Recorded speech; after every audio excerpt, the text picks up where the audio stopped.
Bom, olá a todos. Aqui quem está falando é o professor Hilberstein e a gente vai abordar agora um assunto muito importante do ensino de geografia no ensino fundamental, especificamente no 7º ano, que é a formação populacional brasileira, né? Como a nossa formação, como o nosso país foi formado, como nós surgimos, né? Como surgiu essa nação aqui. Então, vamos lá. Bom, para a gente entender como o nosso povo foi formado, a gente tem que voltar no tempo e entender que nós somos o fruto de uma miscigenação entre povos, entre 3 povos específicos. Né? O povo indígena, que já eram os habitantes nativos dessa região antes da chegada dos colonizadores.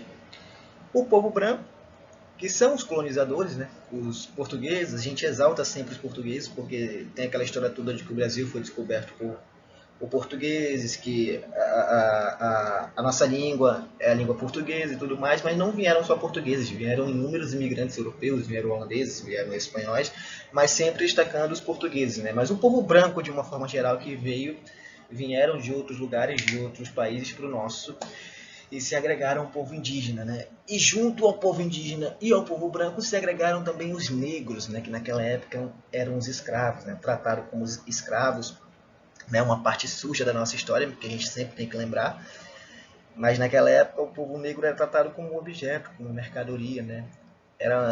Vivia de forma subhumana, mas eles são parte importante da nossa formação populacional, né? Então esses 3 povos, povo indígena, habitantes nativos, brancos, portugueses, europeus de uma forma geral, e os negros, que eram os escravos, né?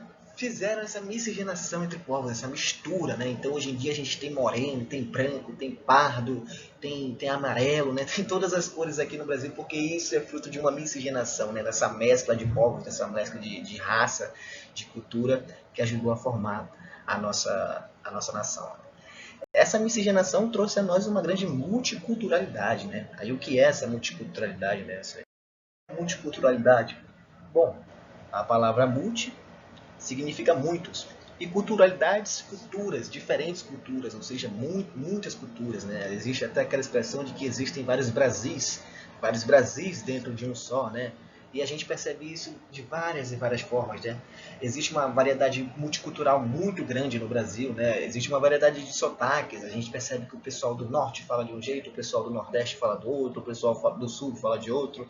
Às vezes até palavras que para nós têm um significado, para pessoas de outras localidades têm um significado completamente diferente. Vou usar como exemplo a palavra chibata, que para nós aqui no Amazonas é sinônimo de coisa legal, uma coisa bacana. Pô, aquele peixe ali tá chibata, aquele jaraqui ali tá chibata, né? Mas se você vai usar essa palavra no Nordeste, você chega ali no Ceará, na Bahia, essa palavra ela tem cunho ofensivo. Né? A palavra chibata remete à época da escravidão, remete a castigo, remete a dor física. Então, para eles é ofensivo. Então, uma simples palavra que para alguns tem um significado, para outros tem outro significado completamente diferente. Essa palavra chibata, inclusive, em alguns lugares tem até um cunho sexual, tem até um significado sexual. Então, a gente percebe essa multiculturalidade em coisas simples, né? Na variedade de sotaques, na variedade de significados de palavras. Né? E não só nisso, existe uma variedade culinária muito grande, por exemplo. Né? Quando você viaja pelo Brasil, você sai de um lugar para o outro, parece que você foi para outro país. Né? Se você sai aqui de Manaus, você vai para Salvador, você chega lá, parece que chegou em outro país. Porque o sotaque é diferente, né? Apesar de todo mundo ter nascido no mesmo país, todo mundo falar a mesma língua, mas o sotaque é diferente, a culinária é diferente, né? Lá tem o acarajé, a gente aqui tem o tacacá, tem o açaí, o pessoal do sul tem o chimarrão, tem em vários lugares existe essa culinária típica que contribui muito com essa multiculturalidade, né?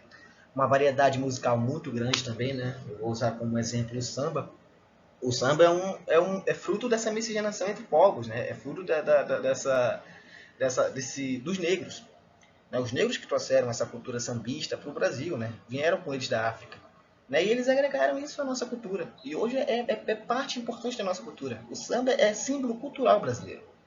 Então essa multiculturalidade, essas várias culturas estão presentes em vários aspectos, né? Variedade de sotaques, variedade culinária, variedade musical e vários outros aspectos que ajudam a entender como a nossa população foi formada e como ela vive hoje em dia, né? Bom, seguindo a gente vai falar agora da distribuição populacional brasileira, né? A gente já entendeu como a nossa população foi formada, como ela se miscigenou, que ela que ela tem muitas culturas. Agora a gente vai entender como ela está distribuída, né? Como é que o nosso povo, que a gente está distribuído ao longo desse território tão grande, né? Que se você pegar um mapa mundi, você percebe que o Brasil tem um destaque muito grande em extensão territorial, né? Nós somos o quinto país do mundo em extensão de território, né? Perde só apenas para alguns países ali. Se você olhar o mapa mundi, por exemplo, você vai ver que o país com maior destaque é a Rússia. Você vai observar lá, a Rússia toma conta praticamente do território europeu praticamente inteiro, né? Ainda tem um pedaço na Ásia, para você ver como a Rússia é grande. E o Brasil é a mesma coisa, o Brasil é grande pra caramba, ele toma parte territorial do seu continente quase que todo, né? A América do Sul quase que inteira continente, território brasileiro, né? Você vê os outros países ali mais ao lado, né? O Argentina, o Uruguai, o Paraguai são países minúsculos. Muitos estados brasileiros chegam a ser maiores que alguns países, né? O estado do Piauí, por exemplo, é maior que Portugal. Ou seja, um estado nosso é maior que um país. Para você ver como o nosso país é grande. Mas isso não significa que ele seja bem povoado. Aí a gente pode entrar agora aqui numa questãozinha, vocês vão, né, se questionar em algum momento: professor, como assim povoado, populoso, essas palavras não têm o mesmo significado? Não, não tem. É muito simples de entender. A palavra populoso se refere ao número de pessoas, a quantidade, né? Nós somos um país populoso pra caramba. O Brasil é muito populoso. Nós temos mais de 200 milhões de habitantes, mas nem por isso nós somos um país povoado. Aí, professor, aí entra a questão: mas como assim, professor? É populoso, mas não é povoado? Porque povoado remete à distribuição territorial, de como esse povo, de como nós estamos divididos no território. Entendeu? E a gente tem que entender que a grande densidade demográfica, o grande número de pessoas que vivem no Brasil, se concentram principalmente em regiões litorâneas, em estados litorâneos. Região do Nordeste, Rio de Janeiro, São Paulo, Rio Grande do Sul, Santa Catarina, Paraná, aquelas regiões ali que são cercadas à beira-mar, sabe? Que você olha no mapa, que são na beira, assim, no canto direito do mapa, aquela região todinha que vem sendo banhada pelo oceano, que tem o litoral. Pois é, a população brasileira está concentrada ali. E o que explica esse fator, né? Quais motivos que fizeram a população brasileira se concentrar principalmente no litoral? É muito simples. A gente tem que voltar de novo na história para 1500, né? E entender como é que o colonizador, como é que o europeu chegou aqui no Brasil, como é que ele entrou aqui no Brasil. Pelo litoral. A gente está falando de 1500, gente. A gente está falando do período colonial. Naquela época não tinha transporte aéreo. O único meio de transporte que você tinha disponível de uma localidade para outra, de um país para outro, era via mar. Então o pessoal que saía da Europa, o pessoal que vinha de Portugal, vinha da Espanha, da Holanda, da Inglaterra, o pessoal que vinha da Europa atracava seus barcos nos portos que ficavam localizados no litoral. Existe até o Porto de Santos, né, que é um porto muito famoso hoje em dia, devido à sua grande fluxo de mercadoria. Naquela época foi um porto importante para isso, para a chegada dos colonizadores, dos portugueses, dos europeus aqui no território brasileiro. Muitas cidades brasileiras têm nomes vindos de culturas europeias. Por exemplo, São Paulo, cidades que têm nomes de santos, por exemplo, São Paulo, São Vicente, vamos lá, aqui no Amazonas tem Santo Antônio do Içá. Essas cidades, essa denominação que essas cidades receberam é muito por culpa da religião que eles queriam impor aqui no Brasil, né? A religião cristã. Existia toda aquela época aquele valor do catolicismo naquela época, né? O catolicismo era muito exaltado. Então os portugueses, os europeus, quando chegaram aqui no Brasil, trouxeram com eles a cultura evangélica. A cultura evangélica não, perdão, a cultura católica. Eles traziam com eles, tem até aquela história dos jesuítas, né, que era aquele que ensinavam a religião para o povo que aqui já estava, para o índio e tudo mais, e até tinha a questão de castigo, né? Se você não obedecesse, você era castigado, muitas vezes morto, né? Era uma crueldade sem fim. E é meio controverso isso, né? Você ensinar uma religião que quer o bem das pessoas, mas se a pessoa não seguir aquilo, você vai lá e tira a vida depois. Enfim. E vou usar como exemplo aqui o Amazonas, por exemplo. Vocês já pararam para se perguntar por que a nossa Igreja da Matriz, ali no centro de Manaus, ela é localizada bem próxima ao rio? E a explicação está aí, na chegada desse povo, na chegada dos europeus por aqui, que atracavam seus barcos ali nos portos e começavam a devastar, começavam a conhecer não vou usar a palavra invadir, mas vou usar, sei lá, a palavra colonizar, né? Começavam a colonizar o território brasileiro por ali, a partir dali, né? Chegando à beira-mar, depois de descerem dos seus barcos e vinham colonizando, vinham construindo casas, vinham construindo, sabe, habitando o que já era habitado, né, gente? Já era habitado pelos índios, mas eles vieram dando novos aspectos habitacionais. E a igreja é o exemplo claro disso, né? Assim que os portugueses chegaram aqui em território amazonense, eles chegaram ali pela... atracaram seus barcos, entraram aqui em território amazonense, aí, ó, precisa de uma igreja, vamos lá, fizeram a igreja da Matriz, que é bem próximo ao rio. Se você olhar figuras antigas, eu procurei na internet, mas eu não achei infelizmente nenhum, peço até perdão, mas se você procurar, se você se der o trabalho de procurar figuras antigas de Manaus de antigamente, você vai ver como era, entendeu? Como era. Não, o centro não era daquele jeito que é hoje em dia, gente. Tá? Aquilo ali foi sendo construído ao longo do tempo. Era apenas o rio, e logo você chegava, você pisava em território firme, em terra firme, e você via lá a igreja. Por quê? Porque ela foi construída justamente quando eles chegaram. Para quem viesse de fora também tivesse a oportunidade de logo ver a igreja. Entendeu? Tudo isso é parte da nossa história. A gente entende isso, a gente compreende isso quando a gente tenta entender como a nossa população foi formada. Vamos continuar. Assim a gente vai entender agora como é que ocorre o crescimento da população brasileira. Né? A gente já entendeu como essa população foi formada. Hoje está num trava-língua aqui horrível, né? Peço desculpa. Mas a gente já entendeu como essa população foi formada, como ela se miscigenou, como ela criou suas culturas, como ela está distribuída, né? Falei para vocês. Uma coisa que eu esqueci de falar em relação ao slide anterior, né? Eu disse que grande parte do povo brasileiro vive no litoral, mas não é todo o povo, veja bem. Nós estamos falando de 200 milhões de pessoas. Grande parte vive em região litorânea, em estados e cidades litorâneas, mas o pessoal que está mais ao centro, mais ao norte, aqui não fica para baixo, não. Entendeu? Tem muita gente que vive no centro-oeste, muita gente que vive aqui no norte, entendeu? Só que a maior parte está concentrada lá. É bom deixar bem claro isso. E aí, a gente tem que entender agora o crescimento da população brasileira. Eu acabei de falar, né? Somos uma população de 200 milhões de habitantes, até mais de 200 milhões. Deve ter passado já. O último censo do IBGE já deve ter medido bem mais do que 200 milhões de habitantes.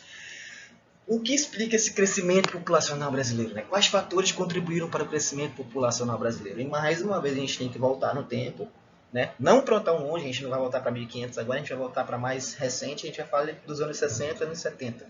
Né? O que ocorre nesse período ali? Aí? Professor, governo militar. Sim, tudo bem, mas ocorre um fator muito importante aqui no Brasil que faz com que haja um crescimento populacional muito grande, que é a valorização do espaço urbano. O espaço urbano no Brasil começa a ser valorizado justamente nessa época, a partir dos anos 60, anos 70, até antes, anos 50, né? Justamente com alguns projetos vindos do governo militar, né? O governo militar, apesar de todas as suas controvérsias, ele contribuiu bastante para o crescimento da população brasileira, porque é a partir dessa época que começa a ter uma valorização na tecnologia, novas oportunidades de emprego, a indústria vai crescendo mais, entendeu? Então vinha muita gente do campo para a cidade e ocorre um fenômeno chamado êxodo rural. Êxodo rural, estão vendo aqui entre aspas? Êxodo rural. Pois é, o que é o êxodo rural, professor?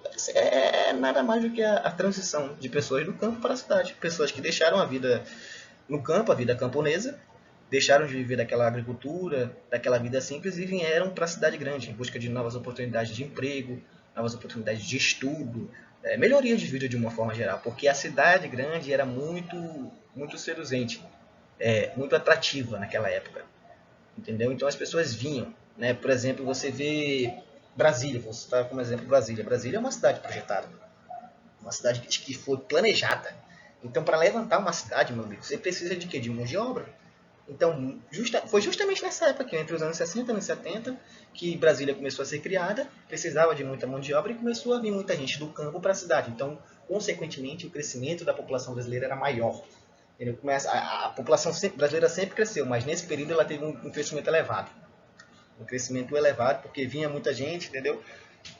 Outro fator que contribuiu para o crescimento da população brasileira foi a taxa de natalidade elevada entre as mulheres. Naquela época, as mulheres tinham muitos e muitos filhos. Né? Quantos de nós nunca ouvimos histórias da Dona Maria, vó do meu amigo, até na nossa família mesmo, né, teve 7, 8 filhos. Né? Hoje em dia, a gente vê uma pessoa que tem 2, 3, a gente já se espanta, que acha que é muito. Naquela época, era normal ter 7, 8. Então, isso ajudava muito no crescimento da população brasileira. Aí você fala, professor, mas por que tinha muito filho naquela época? Era mais fácil de criar? Não. O que tinha naquela época era uma falta de informação muito grande. As mulheres viviam ainda na sombra dos homens, ainda havia aquela cultura machista de que a mulher tinha que ficar em casa cuidando dos filhos, cuidando da casa enquanto o marido trabalhava, a função da mulher era só ter filho. Então muitas mulheres, até muitas mulheres entendiam dessa forma e viviam desse jeito. Então a taxa de natalidade era muito grande, era muito elevada. Hoje ainda há, sim, essa cultura machista, claro, a gente está longe de se livrar dela, mas ela é bem menor em relação a anos anteriores. Né? E um fato que chama atenção, né, que apesar de tudo isso que eu falei, apesar dessa grande valorização do espaço urbano, desse grande êxodo rural que houve, essa taxa de natalidade elevadíssima, um fator que chama atenção é que apesar da grande taxa de natalidade, a expectativa de vida naquela época era muito baixa, ou seja, nascia muita gente, mas se morria muita gente também. Entendeu? Para cada 5 que nasciam, morriam 3. Por que ocorria isso? Porque a nossa medicina era muito avançada, entendeu? Não, algumas doenças não tinham cura. Então a expectativa de vida era muito baixa. O homem brasileiro naquela época vivia no máximo até os 55, 60 anos. Hoje mudou, hoje, entendeu? O homem vive até os 70, 80, a mulher até muitas vezes até 90, entendeu? Porque a expectativa de vida aumentou. O povo brasileiro, a expectativa do povo brasileiro, do mundo de uma forma geral, aumentou em relação ao que era nos anos 60, anos 70, até anos 80. Hoje a natalidade ela é menor, hoje em dia as mulheres têm menos filhos, mas porém a expectativa de vida é maior. Então esses fatores contribuem para o crescimento da população brasileira, que cresce cada vez mais. Vai chegar um momento que o Brasil não vai ter nem mais espaço para tanta gente. Aí sim a gente vai ter aquele problema de que o pessoal que vive no litoral vai ficar lá e nossa região que não é tão habitada, que não é tão povoada, vai começar a ser povoada. Então vamos começar a ter cuidado aí, gente, na questão dos filhos. Bom, é isso, né? Não sei se ficou muito claro, espero que sim. Qualquer dúvida, estou aqui. Espero que tenha entendido. E essa foi a nossa aula sobre formação populacional brasileira. Muito obrigado.